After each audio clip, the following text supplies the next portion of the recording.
Hey English learners, welcome to this A1 English listening practice video. I hope you're doing great. Today we're going to talk about beginner English listening practice, content for beginners, people who are at a beginner level in their English learning.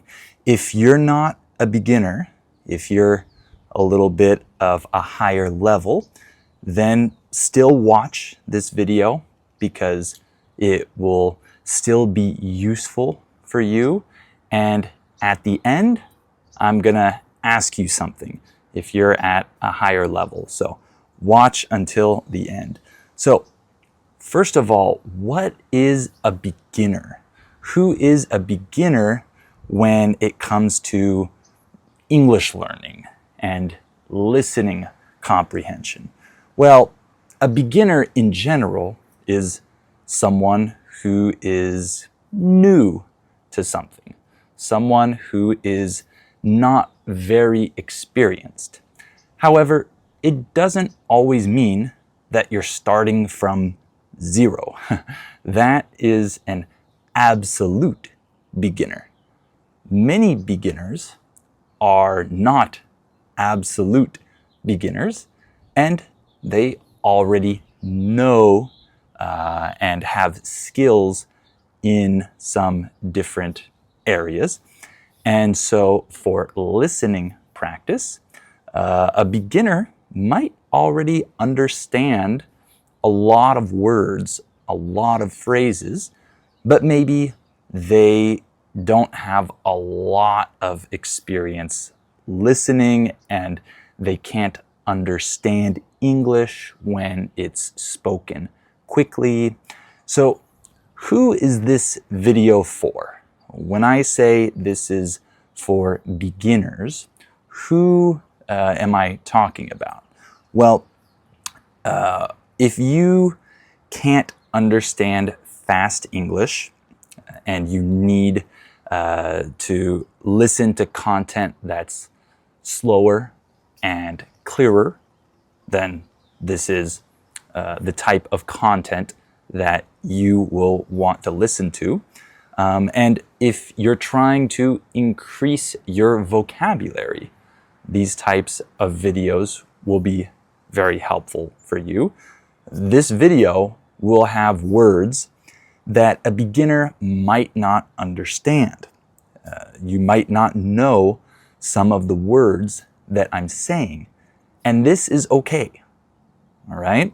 Because we need to learn to use resources that will help us understand content that is a little challenging for us. So, for example, you need to learn how to look up words and translate them, define them. These are tools that help us as language learners. So you shouldn't just say, well, I don't know these words, so I can't watch this video. No, you need to learn how to copy and paste new words or write these new words into a translator like WordReference or Google Translate and learn how to use these tools to help you understand the content that you're listening to. So the subtitles also make a big difference because you can see the words that I'm saying, and that should help you when you're looking up words and trying to understand what I'm saying. You can pause the video, right, to see the new word and then look it up and then maybe rewind, go back, and then listen again. It's important to be active when you're practicing your listening. Don't just watch something and say, I don't know that word, I don't know that word, I don't know that word, and not do anything. You should be active. Look up the new words. Try to understand the meaning of what the person is saying. So me, for example, I'm learning Greek, and I do not have a high level of Greek, but I'm trying to get to a higher level. So what I do is I use content that challenges me, content that is higher than my current level, my current knowledge of Greek. So I have to look up words all the time. I have to pause, rewind, look up words, rewind, pause, press play. I do this for hours every week. And I don't use content that I can understand 100%. That's not what I'm interested in. I use content that has words that I don't know, that is challenging for me, so that I can reach the next level. This is why my A1 videos contain more vocabulary than other beginner content that you'll find online, okay? The reason why I do this is because my philosophy is that you need to actively challenge yourself to learn new words, expand your vocabulary, learn new concepts so that you can reach a higher level.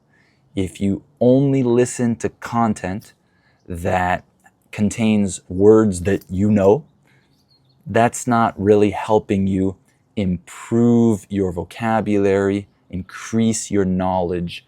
You need to challenge yourself and learn to be active and look up new words. I don't have a high level in Greek, but I'm using native content, interviews between two people that where the people are speaking fast, and it takes me a long time to finish the video because I pause, look up words, rewind, look up words, pause, all of that.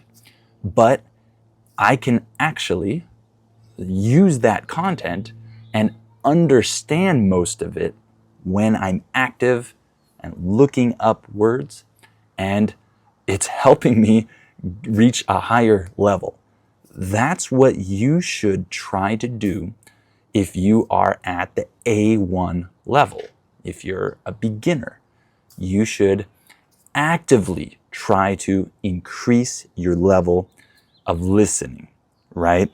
So I like making content that is natural, like this video. It's natural, but it's slow, and I don't use as much vocabulary, variations, and big words. I use some, but not as much. I limit myself and I speak very slowly, but this is natural. This does not feel like content from a school textbook that you use in your English class, right? I want you to get used to listening to a person who is speaking naturally, like me, slow, but natural, right? And some people don't like that I do this. They criticize, meaning they talk negatively about my style, what I just said, that I make A1 videos that are hard. But come on, if you want to get better at something, you need to challenge yourself. In my opinion, if you're at an A1 level, you shouldn't be using A1 content that is super easy for you. how does that help you reach the next level? It doesn't. If you're at an A1 level, you should try your hardest to get to the next level. So in order to do that, you have to try to expand your vocabulary and listen to things that are harder than the normal A1 content and that have more words, more new things.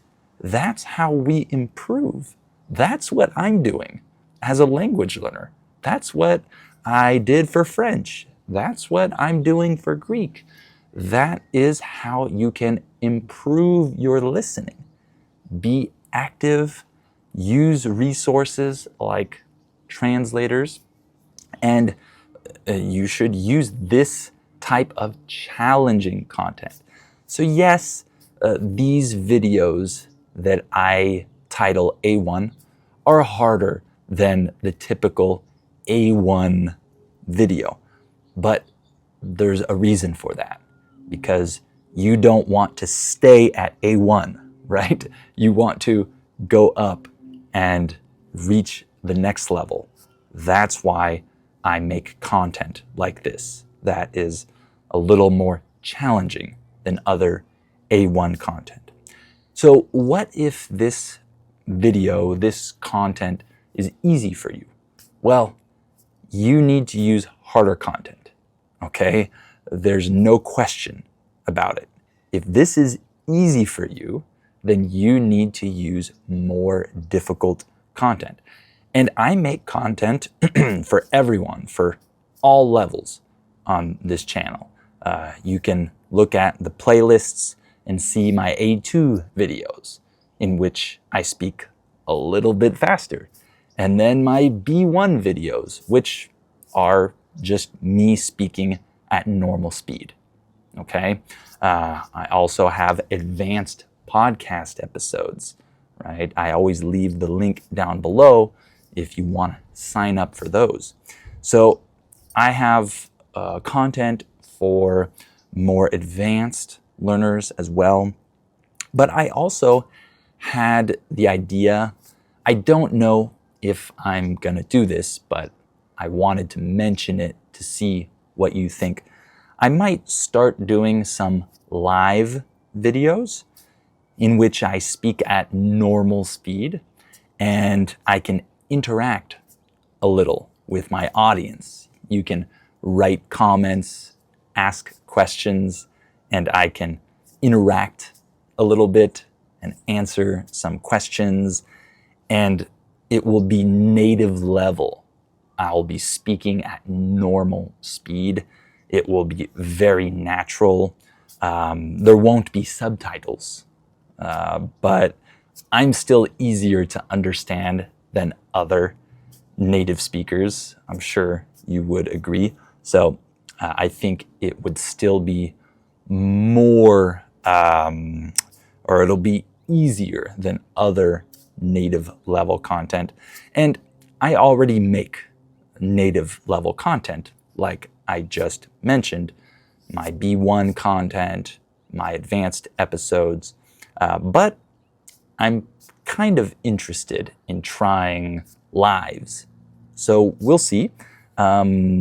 If you're interested in that, if you have a higher level and you want that content, tell me in the comments, because I'm interested to see if people actually want me to do that or not.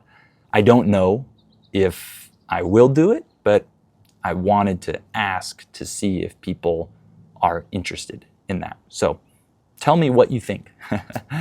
I hope that you enjoyed this video and that you understand this philosophy now of using challenging content, being active, looking up words to help you reach the next level.